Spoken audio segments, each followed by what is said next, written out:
DearMamaSal, and it's Thursday. You know I love Thursdays. It's my Friday because I don't work on Fridays. It's a different sort of a bit overcast today.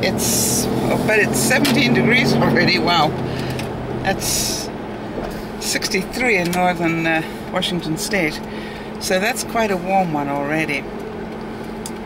Just to let you know, there's a lot of traffic this morning, apparently. Very unusual. Wow. Looks like California. No, nothing can look like California.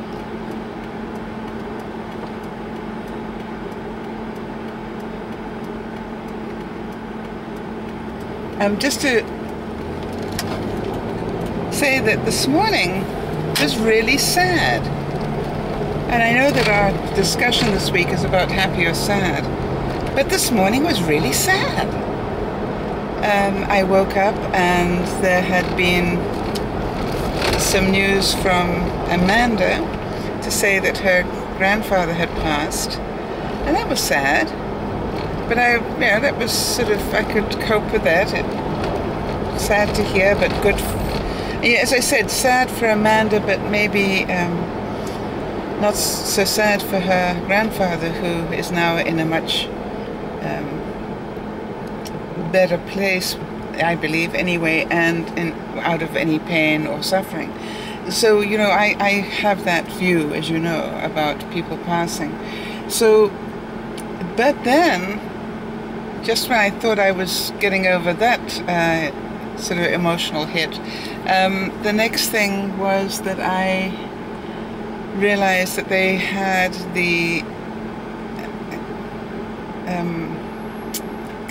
commemoration, so I don't know what you call that. Yeah, they were doing the opening of the 9/11 museum, and the big sort of ceremony for that. And I don't think that you can watch that without crying. I realize that there are people probably watching this broadcast that may not even have any memory of 9/11, except they probably have heard about it. But some of us lived it. And when I say lived it, I don't know where everybody else was on that day, but I know exactly where I was. I had picked up the phone to speak to my broker about something. And I remember the broker saying to me, "Turn your television on now." And I said, "What? Turn your television on now." I always remember it was so unlike him. And I said, "Sure." So I did. And I then watched it all unfold.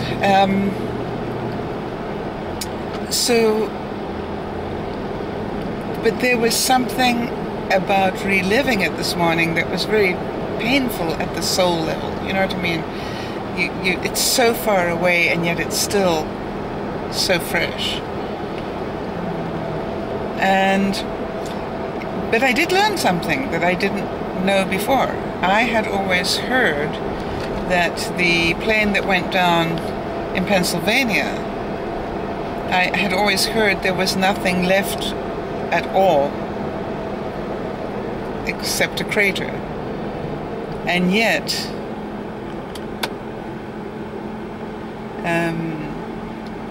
during that service today, whatever you'd call it, commemoration, they actually had a picture of a watch that was found. And whether somebody did it intentionally or whether it really did stop at 9/11, I don't know. I think it's a bit of too much of a coincidence for me. But the watch was there. And then, you know, the group of firefighters, I think 15 or 17 of them, that actually survived the fall of one of the buildings. They were caught in a stairwell, and the stairwell saved them, which is amazing. To this day, I don't understand how that's possible. So, you know, you look at all of that, and the mother, whose son spent a lot of time saving people's lives that day, only to lose his own.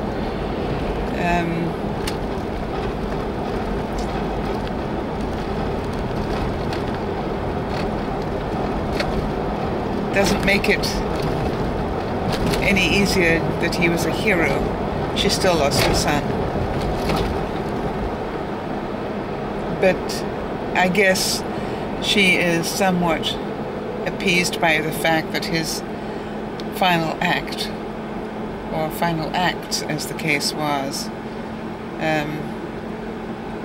to help various people, and it was very moving that standing right beside the mother was one of the people that he saved.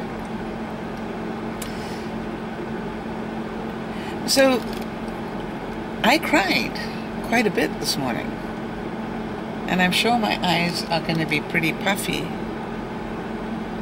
but that's okay. And so my question is, even though my heart is so sore, how do I be happy?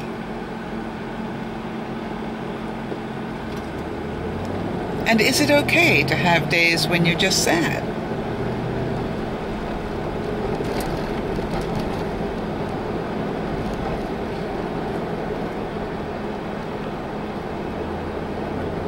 So I think the answer is sure. And I believe what is emotional intelligence is about how well can you recover from something. And I really do believe that it's all about, I can feel this emotional pain, but am I going to let that ruin my day? I can still feel the pain in my heart from what I watched this morning. I don't mind telling you, I can feel it. I'm certain some of you, just hearing me talk about it, can feel it. It's difficult to disguise, isn't it? But do I have to punish everybody that I work with who maybe didn't see that and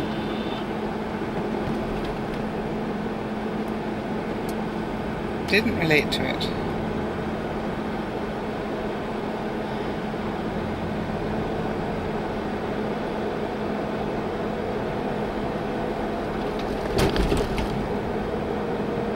I just nearly watched a car take out a motorcycle.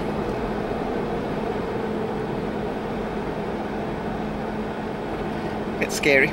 All right, so on the good news, and there is always good news if I look forward to it.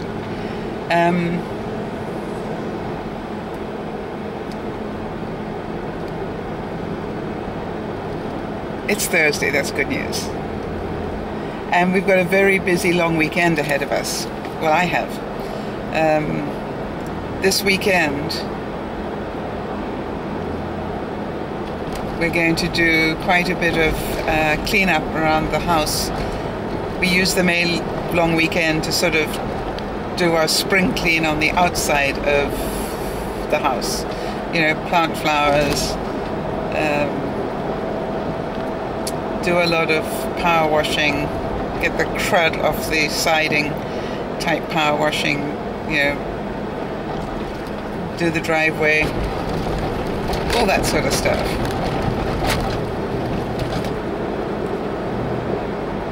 And so we've got a busy weekend ahead of us, which is going to be great because it's also a good weekend of workout. You know, we're going to be doing a lot of bending and stretching, and I'm certainly going to be really sore. And each year it gets more difficult for me to plant the flowers because I get older and my muscles don't react as well. Quite honestly, if I were really intelligent, which you know I'm not, I would actually probably go into a training program for a couple of weeks before I start planting. And that way all my muscles would be stretched already. And after the burn that I got last weekend, I'm a little bit concerned about how burnt I could get this weekend. So I haven't even checked the weather forecast. Let's hope it's not going to rain all weekend. However, if it does, it's just water, and by the way, it makes it very easy to pull up weeds if the ground is very wet, so I'll look at it that way. Either way, the weeds are coming out and the plants are going in. So there. And I know a lot of you have been waiting for those plants to go in. You saw me buy them a couple of weeks ago, and so now we're going to get a chance to do that.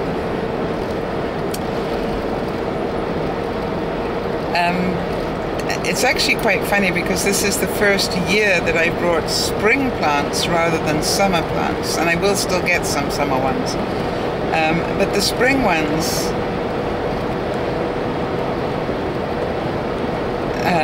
will keep flowering now until the hot sun comes, and when the hot sun comes, they're going to die back.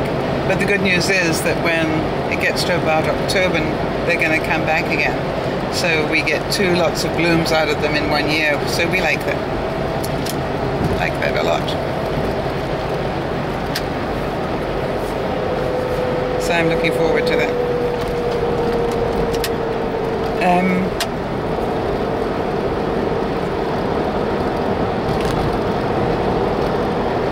So I wonder how much of your week has been happy. I really I thought Robin wrote an incredible piece. For those of you who didn't see it, really go back to the day before yesterday's, oh wait a minute, by the time this one goes up, could be a few days ago. Might have been happy or sad. It's either Monday or Tuesdays, I think, that she responded to. But she wrote to everybody and let us all know that she'd spent her life being so angry at the world for what happened to her. You'll remember Robin's problem was she got bitten by 1 tick and ended up with 3 different diseases, all of which caused her incredible pain and suffering for the rest of her life. Wish you could see the car behind me.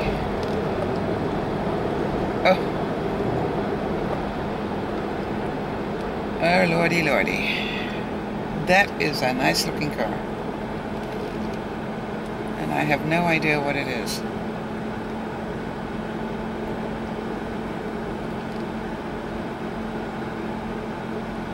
But you know it isn't cheap.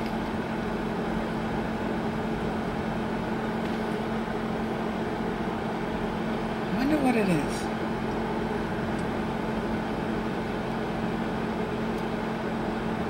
Oh, it's pretty.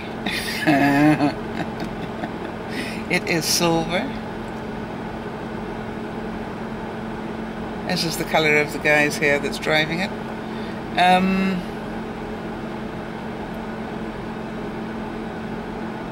And I bet you it goes really fast. Everything about its design tells me this thing was made to do a lot of speed. And I really wish this guy would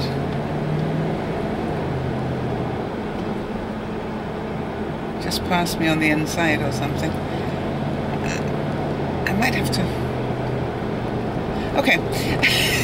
Let me not worry about the beautiful car. I just don't know what it is. I don't reckon it looks like. You know what? It could be a Maserati. It could be a Maserati. I'll have to double check the Maserati emblem. Yeah, that would make sense. Oh. Where was I? I know, I've got this thing about fast cars. It's been in my blood all my life. I'm really sorry. But they really make me happy. I have very... Oh, here he comes. He's coming on the inside. Maybe I can tell from the back of the car. Sorry it's so low because you wouldn't see it. No, you're joking. My God. It's made by Dodge. It's a Viper. That's a nice looking car.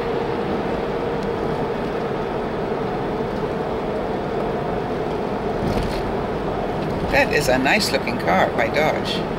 Don't know who designed that, but they knew what they were doing. Wow. I definitely had that pegged for something completely different.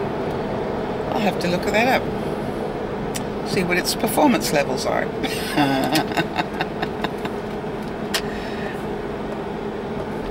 Pretty car. I mean, even the side panels, you know, are sort of indented with big exhaust pipe sort of areas coming out. I mean, it's really, really quite nice. Okay, so that sure changed my mood. I don't feel nearly as much pain in my heart right now. Thank you, God. So some of you have to ask yourselves, you know, was that a coincidence that, for those of you who know me well, you know I react very well to nice looking cars. So was that a coincidence that just the time that I needed cheering up that a really nice car came along? Well, you see, I don't believe in coincidences. It's funny, isn't it? I actually believe these things are all with reason and are heaven sent. So, thank you, God. I really enjoyed that.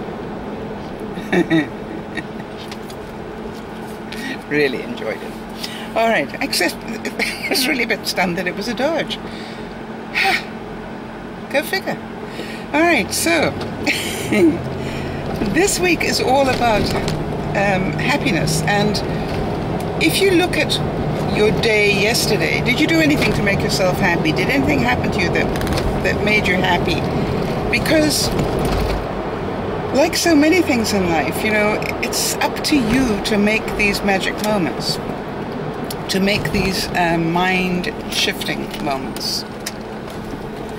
I do go out of my day, every day, to make people smile.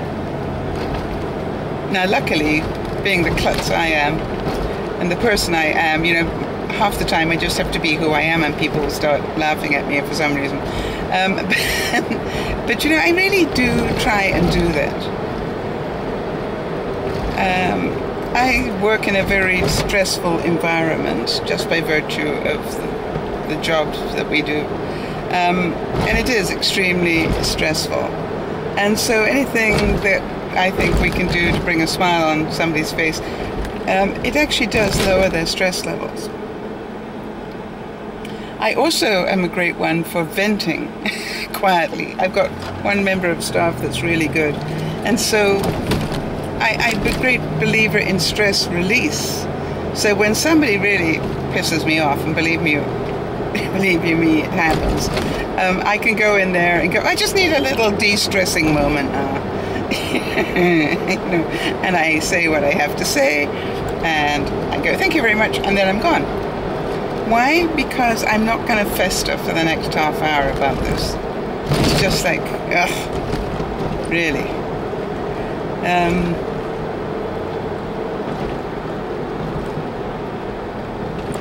And so I do try to work quite hard at keeping my day enjoyable and as stress-free as possible. Just by virtue of the fact I've got a stressful job, I actually work at making it stress-free as possible. And as you know, I also make it a point to try and make even my clients laugh. And one of the things that really makes a lot of them laugh is the fact that I actually can speak a few words of Punjabi, which of course they don't expect from somebody of my complexion. And it's amazing how many of them laugh when I do it, because the clients, I realized after a while, they're not laughing at the fact I'm speaking Punjabi, they're laughing at the fact I speak it so well. That apparently my intonation and my accent are pretty good. And so when I do it, they're a little shocked. And then they realize who I am, and then they start to laugh because they didn't expect that from somebody who is my color. And that, of course, makes me very happy. And I really encourage you, whatever it is that you're doing today, to just remember that Mother Teresa thing, right? Remember that she said she looked for people who could do any job and make it enjoyable. And it didn't matter whether it was cleaning toilets or, helping somebody who had upchucked or whatever, that they could do whatever they did with a good attitude. And I am not perfect by any measure of means, do not get me wrong. I get triggered quite easily by quite a few things, and I don't want you to think for one moment that I have any sort of perfection going on, because I don't. I am not a perfect person by any matter of means, but every day I try and work on doing this better. And I think that's really what life is about. It's, do you keep working for improving your attitude? I'm not saying that you should change it dramatically. Are you doing something to challenge yourself? Are you doing something to prove to yourself that you can make a difference? And if you are, then you're living a good life. And I think a good life is, in a way, more important than a wealthy life. I have met so many wealthy people that really aren't that happy. And I know what you're saying, life is good, but it's even better when you can afford to be happy.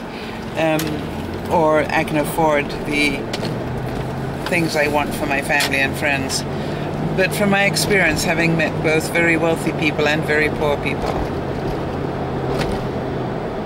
for some reason, the wealthy people never struck me as incredibly happy, whereas the very poor did. I think because they don't expect anything, and therefore they don't have disappointments the same way.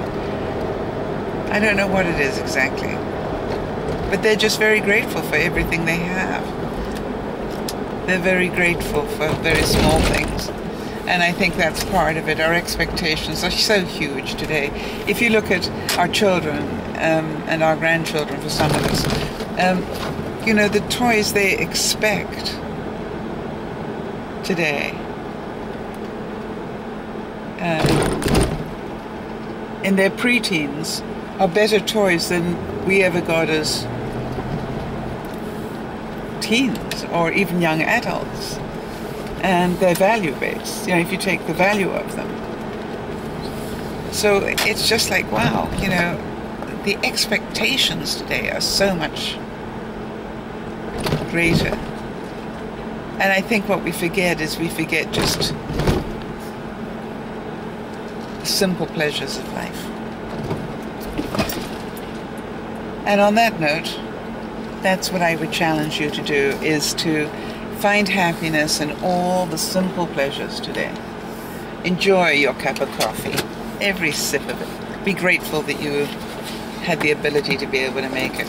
Enjoy the air you breathe. And if the air outside isn't too good, enjoy the fact that you don't have to take it in too much. Whatever. Find a reason. This is Dear Mama Sal saying, thanks for watching. Bye-bye for now.